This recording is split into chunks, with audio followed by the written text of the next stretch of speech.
doing, good people? This is the 8-Bit Animal. And today we're going to talk about another adventure game from LucasArts, or Lucasfilm Games. They were called Lucasfilm Games back then. And today's game is an attempt to recapture the magic of Maniac Mansion, in my opinion, but using a near future environment and featuring a cast of superheroes. This game was also an attempt to make an entire little franchise happen. So in addition to this game, you had a comic book series from Marvel, and you had an animated series. Well, one episode, a pilot. And pilot got canned because it cost too much money to produce. Comic book series ran until the game came out. And while the game showed promise, ain't nobody like the finished product. We're going to talk about it in a sec. Today, we're going to take a quick look at the Defenders of Dynatron City. Alright, now, in Dynatron City, the atom is our friend. Everything is radioactive, down to the cola that everyone drinks. You see, the soft drink, Proto-Cola, or is it Proto-Cola or Proton-Cola? It's Proto-Cola. Proto-Cola was created by a dude named Dr. Mayhem. And people thought it was a good idea to consume things made by someone named Dr. Mayhem. The thing with the soda is that it mutates everybody. So the bulk of the citizens of this city have some sort of mutation.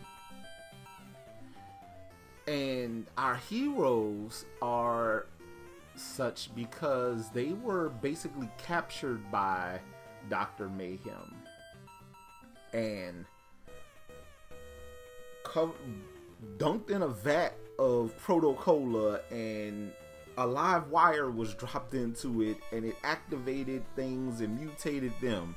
And so you got Miss Megawatt, who is living electricity. Jet Headstrong, whose head turns into a rocket. He can fire his head at people. Buzzsaw Girl, who ain't she don't have no feet. Her feet have been replaced by a saw blade.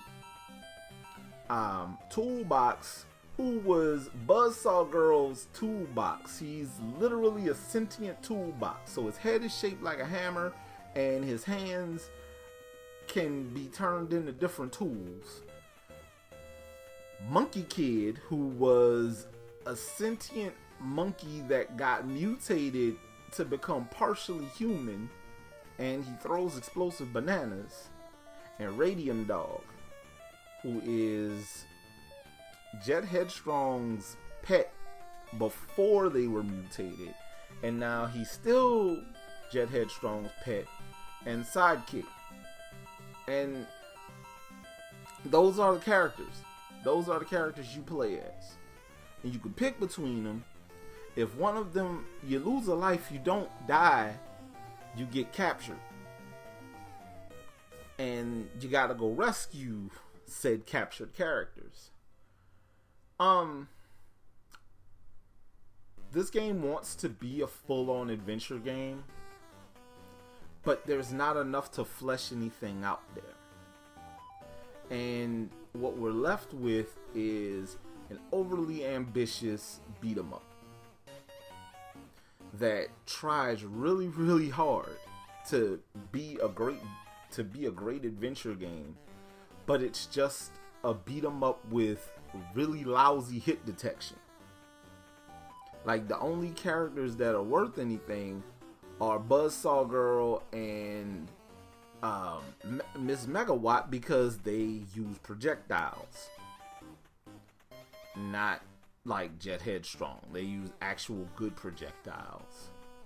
Because Jet Headstrong's rocket headbutt attack is lousy.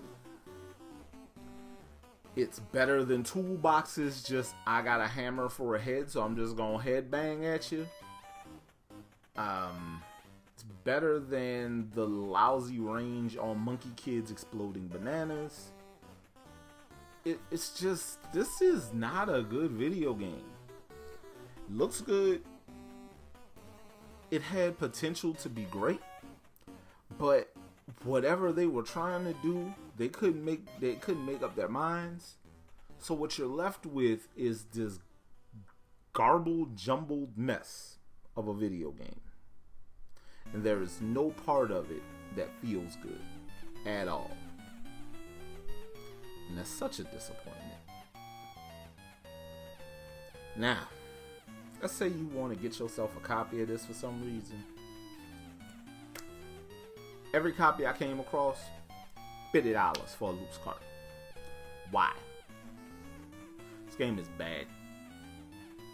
You want to play a good adventure game from Lucasfilm Games on the NES? Just go play Maniac Mansion. That's it. That's your option, Maniac Mansion. Because any other Lucasfilm Games release that was worth anything back then was a PC game, and it was Monkey Island or the original PC Maniac Mansion or any other myriad of games that, oh, they made good stuff on Sega CD too. Yeah, Willie Beamish is right there. Go play that. Go play Maniac Mansion. Go play Monkey Island. Play anything else but Defenders of Dynatron City. Cause this is dreadful. And I feel like this entire franchise died on the vine because the cartoon was too expensive to make and this game was a piece of crap. That's it. Nothing else funny coming behind this. This has been the 8-Bit Animal. And I'll catch you beautiful people tomorrow.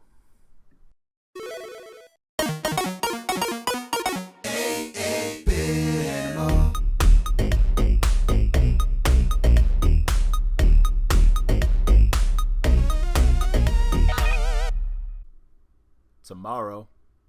Fun fact. One of the best shmups that you've never played was made by the people that made them fishing games on the NES. Too bad we didn't get it in the States because it was a banger.